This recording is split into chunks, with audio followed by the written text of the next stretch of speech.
Hello students, welcome to my channel. आज हम करने जा रहे हैं एक्सरसाइज 1.2 का क्वेश्चन नंबर फर्स्ट।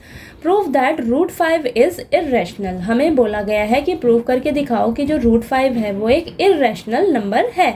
तो हम इसे प्रूव करेंगे बाय कॉन्ट्राडिक्शन मेथड से। ठीक है, इस मेथड में हम बिल्कुल इसका उल्टा करते हैं। हमें बोला जाता है कि नंबर को इर्रेशनल प्रूव करके दिखाओ, लेकिन हम इस मेथड में प्रूव करते हैं कि जो हमें नंबर दिया हुआ है वो एक रैशनल नंबर नहीं है। अगर ये नंबर रैशनल नंबर नहीं होगा तो ऑटोमेटिकली ये एक इर्रेशनल नंबर ही होगा।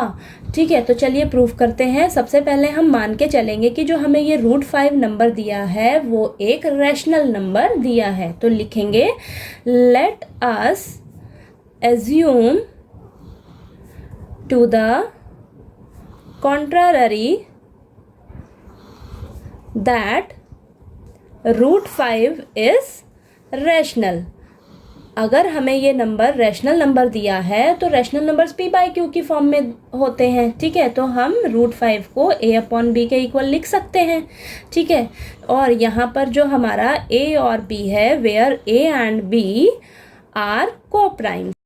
को प्राइम्स नंबर्स वो नंबर्स होते हैं जिनका 1 के अलावा कोई दूसरा फैक्टर नहीं होता, यानी कि a और b का 1 के अलावा कोई दूसरा फैक्टर नहीं हो सकता, और a और b को सिर्फ 1 ही डिवाइड कर सकता है, 1 के अलावा कोई दूसरा नंबर डिवाइड नहीं कर सकता। ठीक है, अब नेक्स्ट स्टेप में हम इसे थोड़ा रीअरेंज करेंगे। हम क्या करेंगे, b को इस साइड लेके जाएंगे तो हमारे पास रूट 5b हो जाएगा। Root 5 into b is equal to a।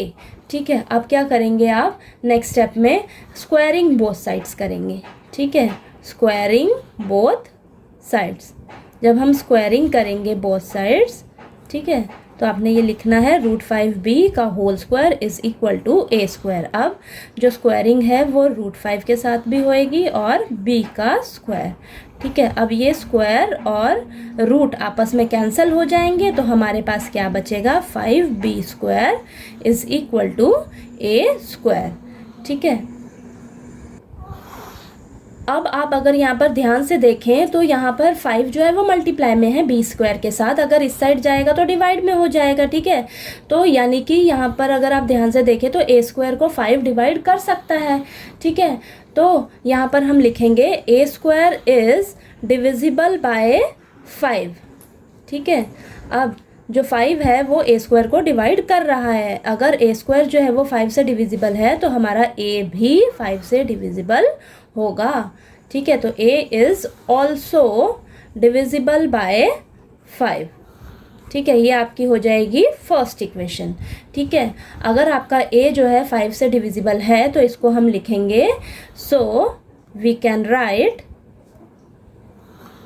a is equal to 5c। अब यहाँ पर जो आपका c है वो कोई भी इंटीजर हो सकता है।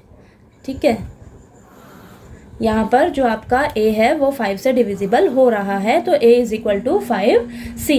अब क्या करेंगे आप, आपके पास जो ये a is equal to 5c है इसको आप फर्स्ट इक्वेशन में पुट करेंगे a की जगह।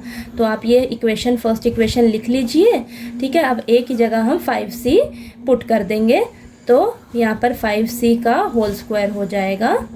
अब 5b square is equal to 5 का स्क्वायर 25, c का स्क्वायर।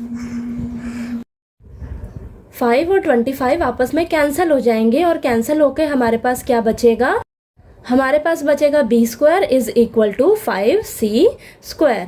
ठीक है, अब अगर आप इस इक्वेशन को ध्यान से देखें, ये जो 5 है हमारा इस साइड आके b स्क्वायर के नीचे डिवाइड में आएगा, यानी कि जो b स्क्वायर है वो 5 से डिवाइड होगा। तो हम इसे लिखेंगे b स्क्वायर इज डिविजिबल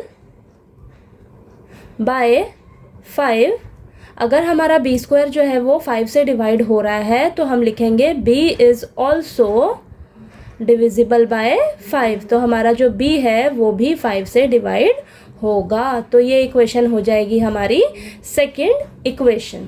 ठीक है, अब स्टार्टिंग में तो हम मान के चले थे कि जो हमारा ए और बी है वो को प्राइम्स नंबर्स हैं, यानी कि वो 1 के अलावा किसी और नंबर से डिवाइड नहीं होंगे। लेकिन हम देख रहे हैं हमारे फर्स्ट और सेकंड कंक्लूजन से हमें ये पता लग रहा है कि जो हमारा ए और बी है वो 5 से भी डिवाइड हो रहे हैं।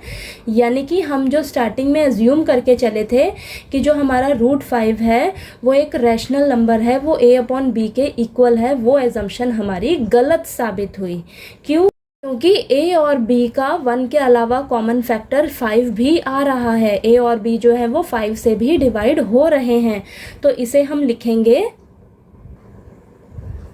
Therefore A and B have at least 5 as a common factor। A और B का 5 कॉमन फैक्टर आ रहा है, but this contradicts the fact that A and B have no common factors other than 1।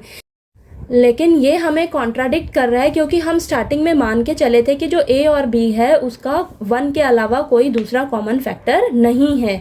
ठीक है, so this contradiction has arisen because of our incorrect assumption that √5 is rational.